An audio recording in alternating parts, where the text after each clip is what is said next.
Alright, I'm gonna record it right now. Just had to chop it up in one take, you feel me?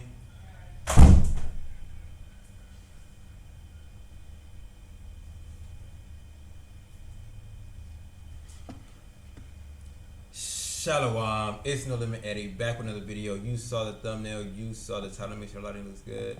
I can do a little bit better with the lighting. Let's turn this on. Let's see. Shalom, it's No Limit Eddie, back with another video. You saw the thumbnail, you saw the title. Today we're talking about something very serious, something very important, something that I know you guys want me to talk about, so we're gonna go ahead and talk about it today.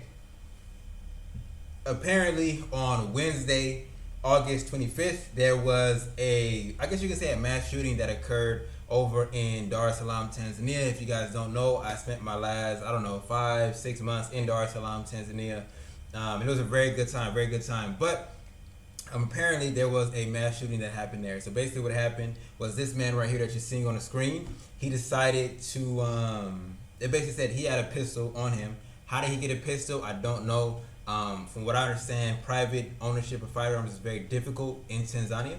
So I don't know how he would have access to such an item. But he had that. He took down 2 police officers, or 2 military officers, and he then took their weapons from them and acquired them basically into his arsenal. He then walked over to the French embassy, opened fire upon the people in the French embassy. He took 2 more lives, so he took 4 lives in total. He injured 6 other people, or 6 other people were injured during the back and forth exchange, whether it was from their own colleagues or it was from himself. And after that, what basically happened was he himself lost his life. And that's basically what happened. That was on August 25th, which I think was a Wednesday. So now, with that being said, there was a lot of narratives going around in the beginning as to who he was, what was his motive, and different things like that. But that was basically the layout. He opened fire on 2 people, took their weapon, went to the French embassy, took 2 more lives, injured 6 others through the back and forth, and then his own life was taken. There's a lot of videos about this situation and things like that online, which I recommend you guys to check out. If you want to, I'll leave your link in the description. It is a graphic video, so keep that in mind. All right. Now, motives. So there's a lot of different motives that can be talked about, whether they are real, whether they are not real. But let's go ahead and get into a couple of them, right? So this first article, from a website called African News, the Inspector General of Police, Simon Siro, he told reporters that the armed man was a foreigner and police believe he was from Somalia. Siro also warned the attack could be linked to the jihadist insurgency in neighboring Mozambique, right? So that's what he said. Now, he is a general of police, but that's what he said when it first happened. But when you look at what happened now, on this website, which is August 27th, it was posted, he is actually the shooter, and he actually was born and raised in Tanzania. In more specifically, I think it was the Upanga area. He was born and raised there. He owns gold mines there. He owns businesses there that was inherited to him from his father. So yeah, he's a Tanzanian, you know what I mean, without a doubt. So anyway, this was the first belief that he was a foreigner from potentially Somalia, but they did believe he was connected to what was going on in Mozambique. Okay, now if you don't know too much about Mozambique, there's something that's very interesting that's going on here. And the fact that they said he was a foreigner without first confirming that he was a foreigner is also interesting. But basically, right now in Mozambique, there's a little bit of a war happening in the northern part of Mozambique, in an area more specifically known as Cabo Delgado. I believe it is Cabo Delgado. Interestingly enough, the biggest foreign investment project in all of Africa is in Cabo Delgado, and it's by an oil company called Total. If you guys know Total Oil, it's very popular out here. I think I saw it in the States too. So Total Oil is a very big company, and it's a $20 billion project, and it's happening in this region of Cabo Delgado where there's a lot of fighting going on, and it's displacing a lot of people. You see? Now, simultaneously to this, I say the word simultaneously a lot, but simultaneously to this, Total is a French company, which would then explain why they would believe he would go and target the French embassy at all embassies, right? So that's one belief, and that was that came from Simon Siro, which is the general of police in somewhere in Tanzania, right? He believed that was the case.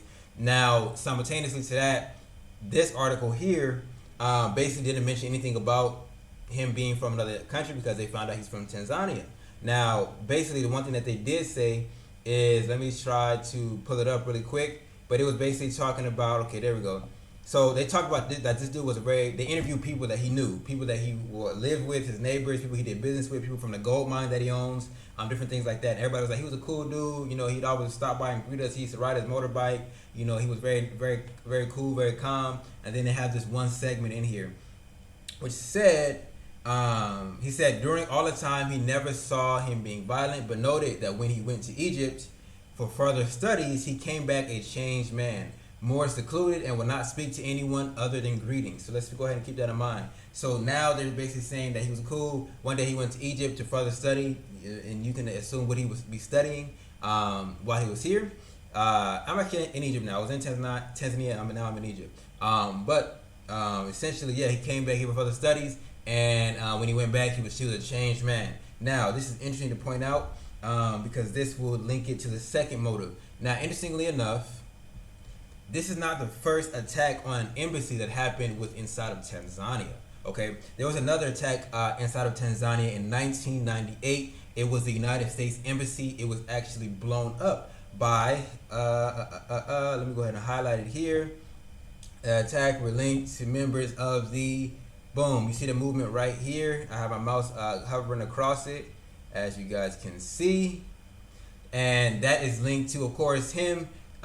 Which of course is linked to everything that is now going on inside of Afghanistan. Okay, so this to me is quite interesting. All right, now those are basically the two motives, that he either they believe that he was first a part of the people from Mozambique, or that he went to Egypt and he was radicalized. And then I guess he went back and he decided to plan to do this. But it's interesting that I didn't know that in 1998, the United States Embassy was blown up not only in Tanzania but also in Kenya on the same day, and it was planned out by this group of people here, which of course was here they supposedly started here in Egypt. So yeah, those are basically the two motives, and it's interesting that this is happening now out of all times, and especially in consideration with what's going on currently in Afghan. So now let's get on to what I personally think. All right. Now, personally, what I believe is this. I believe that this will result. I believe more incidences like this will occur. I 100% believe that more incidences like this will occur in Tanzania, but just in the world overall, because they're already starting to push that narrative once again. We have 4 years where none of this was happening. There was no more of these organizations. There was no more of these random attacks. Everything was kind of chill. But now that we have certain people, certain puppets, and certain, you know what I mean, political spearheads in office, I believe like incidences like this will continue to occur and continue to be more widespread and just kick up in scale. So that's the first thing that I believe will happen, and I don't believe any place is going to be safe from these type of incidences. So that's what I believe. Secondly, I believe that it's going to be used in Tanzania in particular to be a means to justify the use of increased security. I believe people's freedoms are going to be stepped on and squashed even more so as a result of this incident, because there's going to be questions that are going to be asked. How did he have one of these? How was he not stopped earlier? You know what I mean? There's going to be a lot of incidences and a lot of questions raised by people, which is going to result in people's freedoms being taken away even more. So I believe there's going to probably be more checkpoints. There's going to be more stop and frisk situations. I believe there's going to be more. There's a lot of metal detectors in Tanzania. I believe there's going to be more metal detectors in Tanzania. More just there, like, you know what I mean? Tanzania is usually a last days ago place. I believe it's going to be more like this, because again, 5 people lost their lives in one day. You know what I mean? And so I believe there's going to be more incidences like that. So keep that in mind as well. And again, this is going to happen, I believe, more widespread. Last thing, I believe that they were definitely trying to build the narrative of him being a foreigner, because there was multiple articles that initiated him being a foreigner. So this one right here from African News. There was this one here where they were saying that they don't know if he was. Let me see.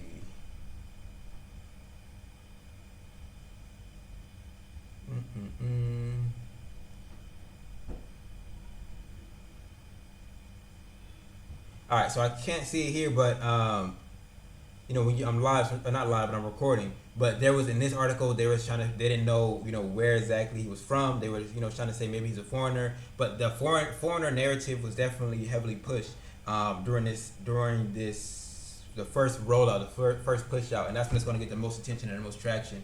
And so I believe that what this is going to do is cause there to be more strictness, or even more strictness placed upon entry requirements to the country and exit requirements to the country. I believe they're going to be more stiff and more strict with how they allow people to enter and exit the country of Tanzania, because they definitely did try to push that he's not from here narrative.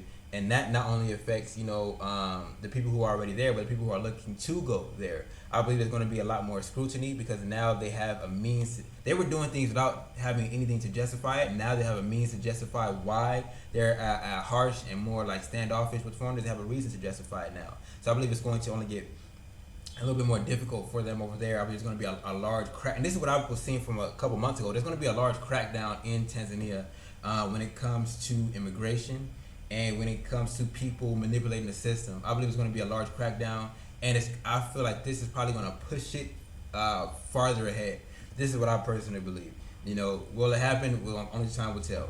But those are the things that I believe will happen. Also, of course, they're sending more troops to Mozambique. They did try to kind of insert that in there a little bit. So more than likely, I wouldn't be surprised if they were to send, or this would. If they run with that, and I don't know what things are going on TZ, like the local channels, but I don't know if they'll be pushing the Mozambique movement, like this is why we need to send more people there, we need to stop this, we need to, the same thing that we did when it came to Afghanistan, and we meaning the U.S., when it came to Afghanistan, I wouldn't be surprised if they did that over there. Again, the biggest foreign investment in all of Africa is in Mozambique, in the exact same area where supposedly things are going so crazy and so wild that they're just sending troops there, $20 billion. You see what I'm saying? A lot of pocket money, for African presidents. That's what I would say. But other than that, you guys gotta let me know what you guys think. Drop it in the comment section, man. What do you guys think is going on? How do you feel about this? Oh, is Tanzania safe? That's the question you guys are gonna ask as well. Is Tanzania safe? From my personal experience, I had a safe time in Tanzania, but I know incidences like the video that Tiffany Banner put out, might make you reconsider, like, is it safe, is it not safe? I had a safe time there. I was rather safe there. It is kind of crazy to think about, like, that area of Tanzania, Dar es Salaam. I was sliding through there quite a bit, you know what I mean? I would go there with boats and different things like that, and bajajis. So I could have been driving down that street during this whole incident. You never know. But again, it's no more unsafe than I would say any other country. So yeah, that's what I would say, man. It's still safe. I wouldn't let it discourage you from considering a continent, because when you grow up in the hood, there's way more violence than some incident like this. So anyway, I think that's gonna end the video. I appreciate you guys for watching it. Hopefully you guys drop some comments and let me know what you guys were thinking in the comment section below. Like this video, let's get 1,000 likes on it, even more than 1,000 likes. Share it out, tag your favorite YouTuber in it. Let's get the No Limit 80 channel to 20,000 subscribers. Let's get this video to 30,000 views. All right, I'll see you guys in the next one. Y'all willing? Peace.